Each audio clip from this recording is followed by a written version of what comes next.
तो आज अपन लोग स्टार्ट करने वाले हैं वेक्टर एनालिसिस।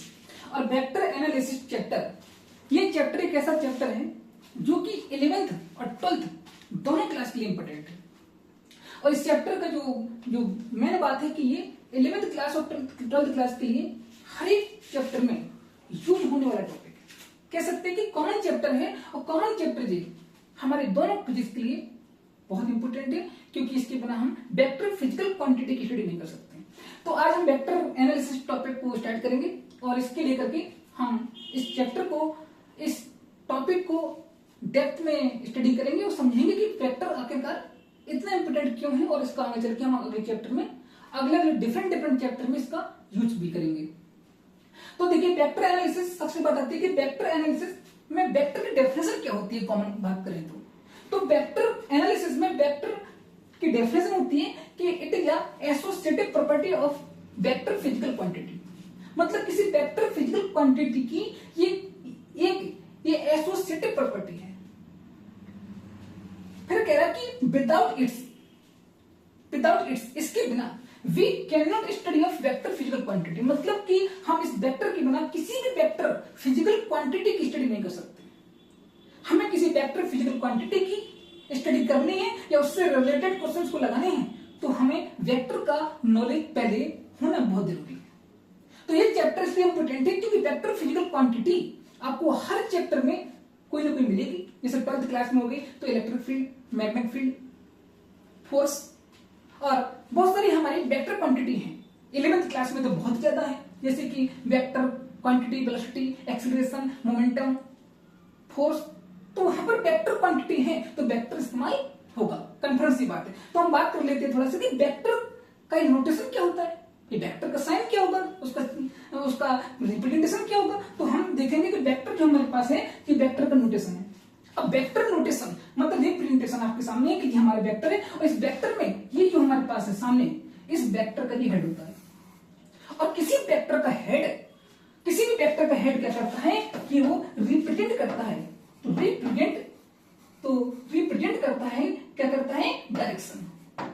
मतलब कि ये क्या करता है कि किसी वेक्टर की डायरेक्शन को क्या करता है कि रिप्रेजेंट करता है। और ये वेक्टर का टेल है, और टेल होता है रिप्रेजेंट करता है बेटा क्या, ओरिजिन को, कि इस वेक्टर का ओरिजिन कहां से होगा। इसके बाद वेक्टर के पास तीसरा पैरामीटर है वो आपके पास होता है मॉड, और जिसे हम कहते हैं मैग्नीट्यूड।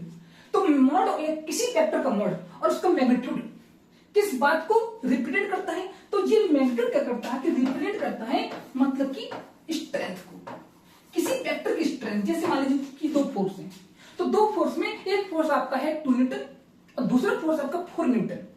तो हम कहेंगे बताइए कि इसमें से दोनों फोर्स में से किसकी स्ट्रेंथ ज्यादा है, तो आप कहेंगे कि सर 4 न्यूटन की। तो बिल्कुल बात सकते हैं। तो यदि वेक्टर की बात कर ली जाए तो हम 2 न्यूटन हम ऐसे रिप्रेजेंट करेंगे, तो 4 न्यूटन हमें इस प्रकार से रिप्रेजेंट करना होगा। क्योंकि वेक्टर के अकॉर्डिंग देखा जाए यदि, तो यहां पर हमारे पास ये दो बातें हैं कि जो वेक्टर जितना ज्यादा मैग्नीट्यूड का होगा उस वेक्टर की स्ट्रेंथ उतनी ही ज्यादा होगी। और यहां पर हम वेक्टर के लेंथ से भी हम उसकी स्ट्रेंथ को जान सकते हैं या कैलकुलेट कर सकते हैं। अब हम बात करते हैं कि वेक्टर कुछ प्रॉपर्टी है। तो वेक्टर की प्रॉपर्टी कह सकते हैं कि प्रॉपर्टी ऑफ वेक्टर, तो हमारे कुछ वेक्टर की कुछ अपनी स्पेशल प्रॉपर्टी है। उन स्पेशल प्रॉपर्टी के बारे में बात करते हैं कि किसकी 4-5 प्रॉपर्टी है जो कि बहुत इंपॉर्टेंट है, जो कि हमें वेक्टर की प्रॉपर्टी जान ली तो हमने वेक्टर के बारे में बहुत कुछ जान लिया, ये मान लीजिए। तो यहां पर वेक्टर प्रॉपर्टी में मतलब कि प्रॉपर्टी वेक्टर बेटा हमारे पास पहली प्रॉपर्टी है जिसे हम कहते हैं कि मैग्नीट्यूड ऑफ एनी वेक्टर। किसी वेक्टर का मतलब कि magnitude of any vector can never be negative. मतलब किसी वेक्टर का जो हमारे पास जो किसी वेक्टर का हमारे पास जो मैग्नीट्यूड होता है वो बेटा कभी भी नेगेटिव नहीं हो सकता है। मतलब कि ये वेक्टर कभी नेगेटिव नहीं हो सकता। क्यों? क्योंकि वेक्टर का जो मॉड है वो मॉड एक वेक्टर की लेंथ को रिप्रेजेंट करता है, और आप जानते हैं कि डिस्टेंस हो या लेंथ हो कभी नेगेटिव नहीं हो सकती। तो पहला पॉइंट हमारा है कि वेक्टर का जो मॉड होता है मतलब कि मैग्नीट्यूड होता है वो कभी नेगेटिव नहीं हो सकता है, पहली प्रॉपर्टी। अब बात करते हैं बेटा सेकंड प्रॉपर्टी, कह कि when any vector rotate about tail. यदि किसी वेक्टर को हम उसके टेल के रिस्पेक्ट में rotate about tail in anti clockwise, then in this condition magnitude of vector remain same. मतलब कि इस कंडीशंस में हमारे वेक्टर का एक पॉइंट क्या रहता है कि magnitude of vector remain same, लेकिन but direction of the vector क्या करती है कि वेक्टर की डायरेक्शन चेंज होती है।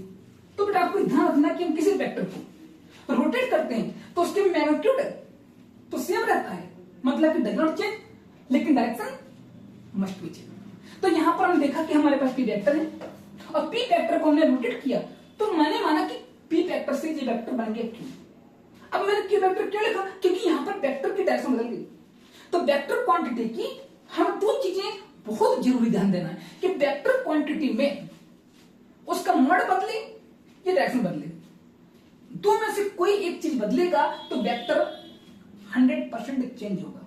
आप उस वेक्टर को वही वेक्टर सेम वेक्टर नहीं कह सकते। तो इसी प्रकार से हम कह सकते हैं कि इन दोनों की मतलब इस केस में कि वेक्टर पी का मोड वेक्टर क्यू के मोड के बराबर तो है, लेकिन एज डायरेक्शन देखा जाए कि वेक्टर पी और वेक्टर क्यू के पैरेलल है या डायरेक्शन में सेम है तो नहीं। तो मतलब कि vector P not is continuity vector, मतलब कि हम किसी वेक्टर को रोटेट करेंगे तो ये बात ध्यान रखना है कि उसकी मैग्नीट्यूड में जो उसकी लेंथ होती है वो चेंज नहीं होगा, लेकिन डायरेक्शन चेंज होगी। डेफिनेटली बात है। तो जैसे एग्जांपल हम बात कर ले कि जी मेरे पास कोई वेक्टर है, इस वेक्टर में हम बोले कि ये वेक्टर 4 न्यूटन आपका कहां पर है, हमने कहा कि अलोंग ईस्ट, तो अलोंग ईस्ट तो कोई बात नहीं, मेरी बात सब थी। लेकिन मैं कह दूं कि ये वेक्टर को 90 डिग्री रोटेट कर दिया, 90 डिग्री, तो आप इसको ऐसे घुमाइए तो ये वेक्टर कहां चले जाएगा, 4 न्यूटन कहां, अलोंग नॉर्थ। तो इन दिस केस ये वेक्टर लिखा जाएगा आपका 4i और ये वेक्टर लिखा जाएगा बेटा कितना, 4j। अब यहां पर वेक्टर रोटेट करने के बाद यहां पर 4i लिखा, मतलब कि दिस इज वेक्टर a और दिस इज वेक्टर b। लेकिन इन दोनों वेक्टर में आप देख सकते हैं कि इनकी लेंथ यहां भी 4 है और वहां भी 4 है, लेकिन डायरेक्शन यहां पर ईस्ट मतलब कि i कैप है और इसमें नॉर्थ मतलब j कैप। तो वेक्टर को रोटेट करने के बाद वेक्टर की एक चीज ध्यान रखना कि डायरेक्शन बदलेगी लेकिन मोड नहीं बदलेगा। तो जिस हमारी सेकंड प्रॉपर्टी है वेक्टर की जो कि बहुत इंपॉर्टेंट है। अच्छा अब बात करते हैं प्रॉपर्टी नंबर 3। तो थर्ड प्रॉपर्टी कहते हैं बेटा कि any vector can be shifted, मतलब एनी वेक्टर कोई भी वेक्टर आप शिफ्ट कर सकते हैं along the vector. Along the vector का मतलब है कि उस वेक्टर के फॉरवर्ड एंड बैकवर्ड, जिसे हम प्रैक्टिकल भाषा में या कह सकते हैं कि हम अपने घर की भाषा में कह सकते हैं कि उस वेक्टर को उसके आगे और उसके पीछे, हम उस वेक्टर को उसके आगे और पीछे पुल और पुश हम कर सकते हैं। तो जब पुल पुश करेंगे तो यहां पर एक बात और है कि हम उस वेक्टर को उस वेक्टर की पैरेलल, मतलब कि उस वेक्टर के खुद के पैरेलल हम वेक्टर को जब शिफ्ट करेंगे तो ये कह रहा है कि any vector can be shifted along the vector और पैरेलल टू द वेक्टर।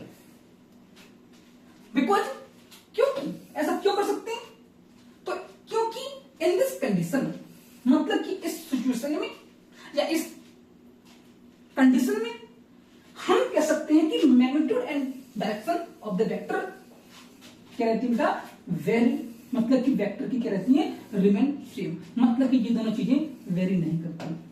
और हम जानते हैं कि किसी वेक्टर के पास दो ही तो प्रॉपर्टी, दो प्रॉपर्टी है, मतलब कि उसके पास मैग्नीट्यूड और दूसरा डायरेक्शन।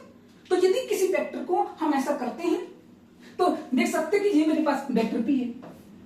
अब इस वेक्टर पी को यदि मैं इस वेक्टर पी को आगे शिफ्ट कर दूं तो तुम देखो अब ये भी वेक्टर पी रहेगा। क्यों, क्योंकि इस वेक्टर की ना तो लेंथ बदली और ना डायरेक्शन बदली। इस वेक्टर को आप पीछे पुल करिए, देख सकते हैं कि इस वेक्टर का मोड और मैग्नीट्यूड अभी भी सेम है। सेम तरीके से इसी वेक्टर को आप शिफ्ट कर सकते हैं इसकी पैरेलल, और पैरेलल शिफ्ट करने पर इस वेक्टर का अभी भी magnitude and direction both are same. जो दोनों सेम है तो मतलब कि वेक्टर को हम शिफ्ट करने से उस वेक्टर में कोई चेंजमेंट नहीं होता है, मतलब कि इस तरीके से किसी वेक्टर को शिफ्ट करने के लिए आप फ्री हो। आप आने वाले चैप्टर में किसी भी चैप्टर में इस वेक्टर की प्रॉपर्टी को बहुत अच्छे से इस्तेमाल कर सकते हैं, बट हमें पहले इस प्रॉपर्टी को जानना बहुत जरूरी है, क्योंकि हमने प्रॉपर्टी की और इस वेक्टर की प्रॉपर्टी स्टडी नहीं करेंगे तो वहां पर हम इस्तेमाल नहीं कर पाएंगे अगले चैप्टर में वेक्टर का अच्छे तरीके से। चलिए तो अब हमारे पास एक प्रॉपर्टी आती है, हाँ, तो बेटा वेक्टर की जो है हमारी ये फोर्थ प्रॉपर्टी है। और वेक्टर के फोर्थ प्रॉपर्टी मतलब कि इसका फोर्थ पॉइंट है कि angle between two vector always taken head to head.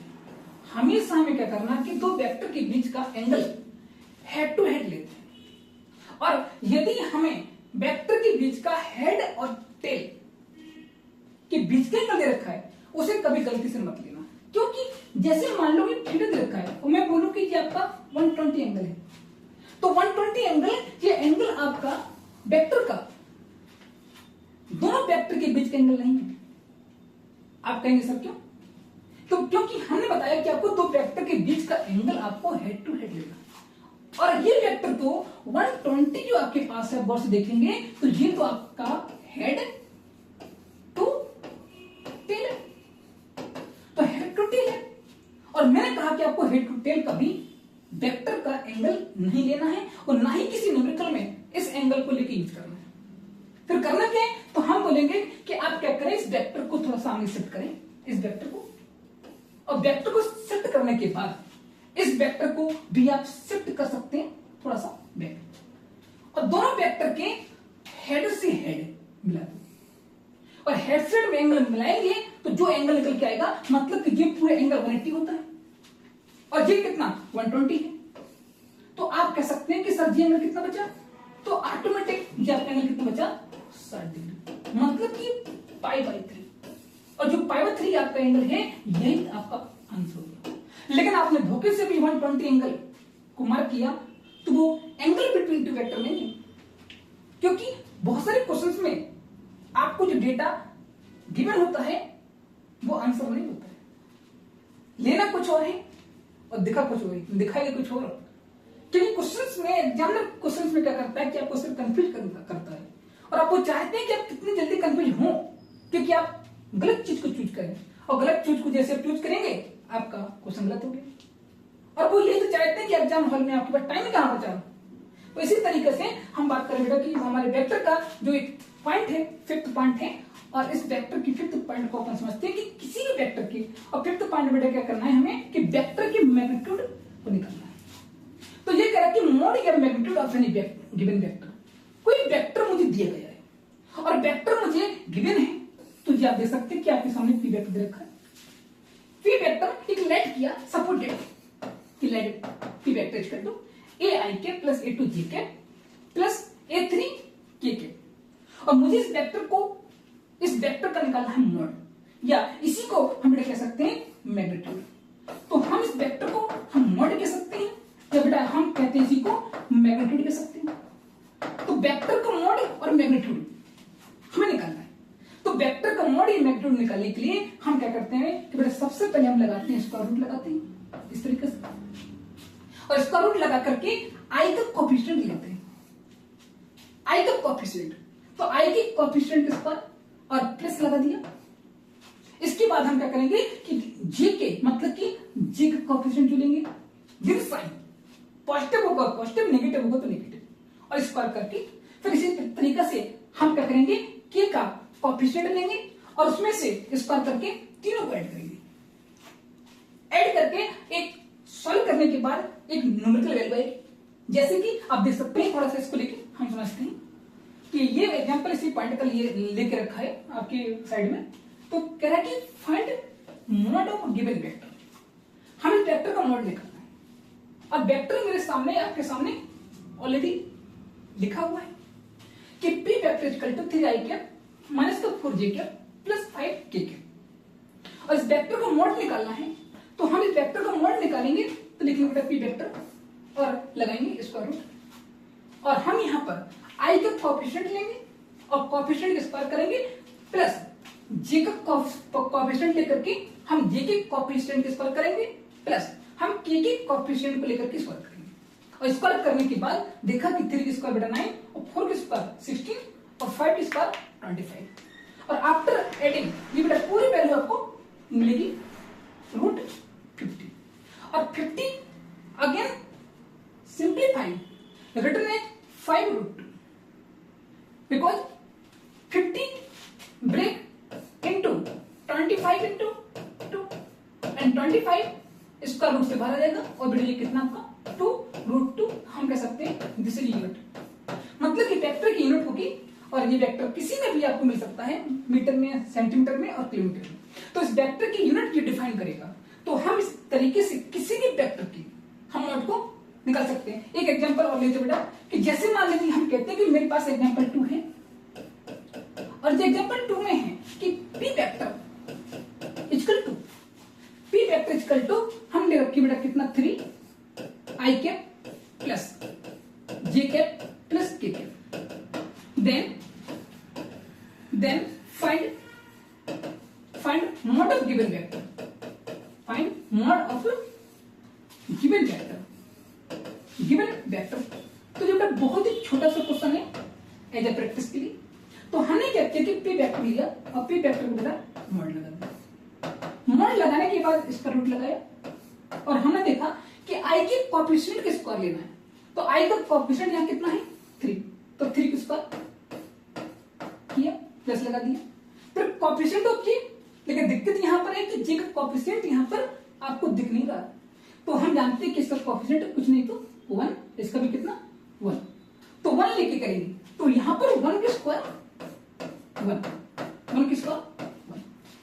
After we simplify हम देखेंगे बेटा यहां मिलेगा कितना 3 का स्क्वायर 9, यहां कितना 1 प्लस 1 एंड आफ्टर ऐड करने के बाद ये बेटा हमको मिलेगा कितना √11 यूनिट। मतलब कि हमारे वेक्टर का ये √11 और इसको और कर दी जाए सिंप्लीफाई तो हम जानते हैं कि √11 मतलब समथिंग 3 पॉइंट समथिंग वैल्यू मिल जाएगी। तो ये किसी वेक्टर का हम मॉड निकाल सकते हैं। ऐसे बहुत सारे डिफरेंट हमारे वेक्टर मिलेंगे और उनका मॉड निकालने का कॉन्सेप्ट हमने सीख लिया। तो फिर मैटर नहीं करता कि वेक्टर कैसे भी दे रखा हो, कितना भी क्रिटिकल हो, हम उसको निकाल सकते हैं।